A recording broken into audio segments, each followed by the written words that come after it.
Limits of the Flesh, Chapter 20, Fantasy Fiction by Azazyel.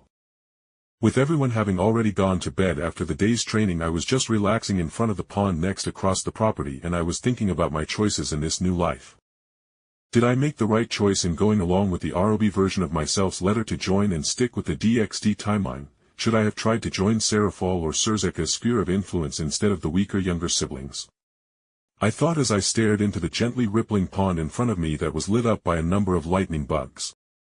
But as I brooded in silence on whether I was even doing the right thing, I came to a pretty clear realization.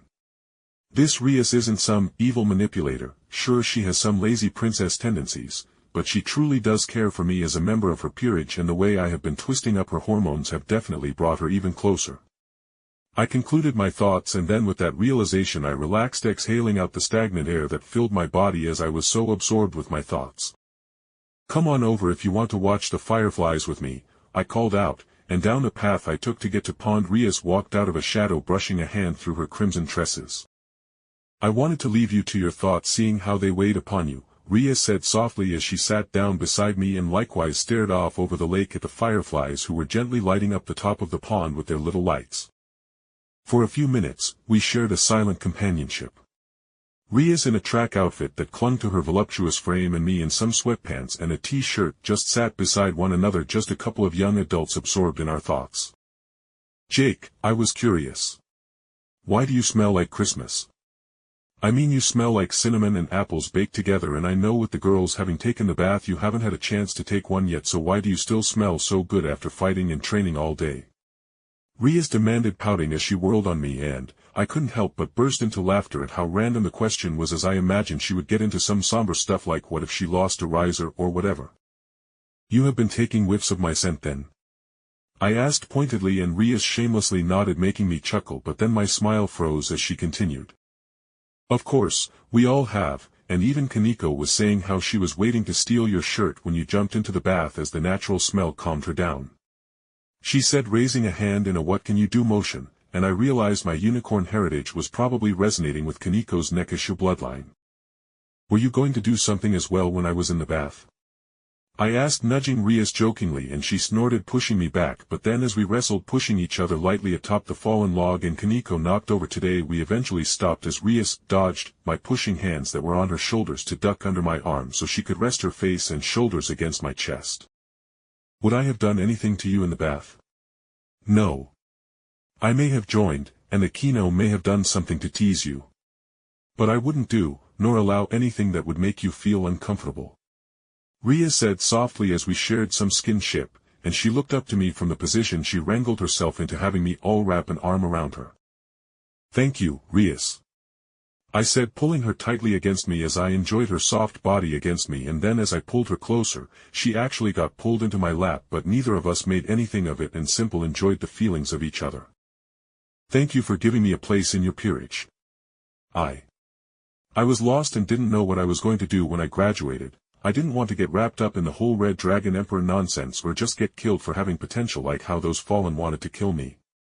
I rambled, and I felt Rias's hands tighten on me as I opened up a bit. I wanted to say how, despite how troublesome the life being in Rias's peerage will be, I was honestly happy with my choice in joining. I didn't say it as I just enjoyed the feeling of Rias's side pressing into my chest with each of our breaths before finally I took a deep breath. "Well, I guess I should go take my own bath, seeing as you girls already did yours," I said, with Rias silently nodding, and then she gave one more subtle squeeze in her hug before she gracefully dismounted from my lap and onto the ground as I stood up behind her. "Let's go, Rias," I said, offering her an arm, and she smiled with her upturned smile reaching her soft blue eyes as she took my offered arm and positioned it between her full breasts as we silently walked back into the large lodge before separating for me to go get cleaned up.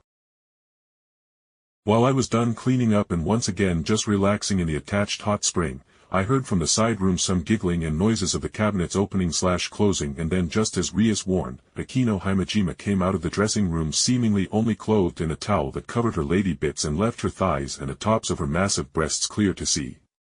Then I saw her game as she was carrying a little basket of hygiene stuff. "Moo!" she groaned, pouting, seeing how I had already washed up, but then she smiled as she took a glance into her basket and seemingly got another idea. "Come on over here, Jake. I feel like we haven't had enough time to just talk, and Kaneko and even Rias has been hogging all your time to have some skinship. Akino pouted, and she was kind of right, as Kaneko had been taking at least one side of me and either EI or Monet who hogged the other side. Then as Akino sunk herself into the steam-covered water, I blinked as she with a flourish took off her bath towel and tossed it onto the side of the hot spring, and the thick steam covered her form before I could make out the details of her body as she sunk into the pool of hot water. A little much for skinship, wouldn't you think? I asked, raising an eyebrow at the sight, as I didn't imagine Akino to be so bold. Actually, I take that back, just like Rias, Akino has absolutely zero body shame. Nope, not at all. Akino said cheerily as she slowly walked over to my side. Then as I leaned forward to see what she wanted, she placed a finger against my lips to silence me. Jake, just relax, I am not going to eat you up. At least not yet anyway, hee.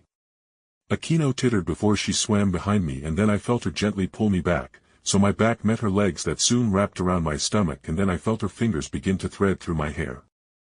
I noticed you only used some shampoo and conditioner. With such beautiful hair you need to make sure to use the right type of products. Akino spoke softly, and realizing this wasn't her sadistic, toying side, I relaxed with Akino doing her idea of skinship. Jake. I wanted to ask you something. I saw when you give EI that holy lightning, I want. No, I need to know if you can take that kind of thing from someone,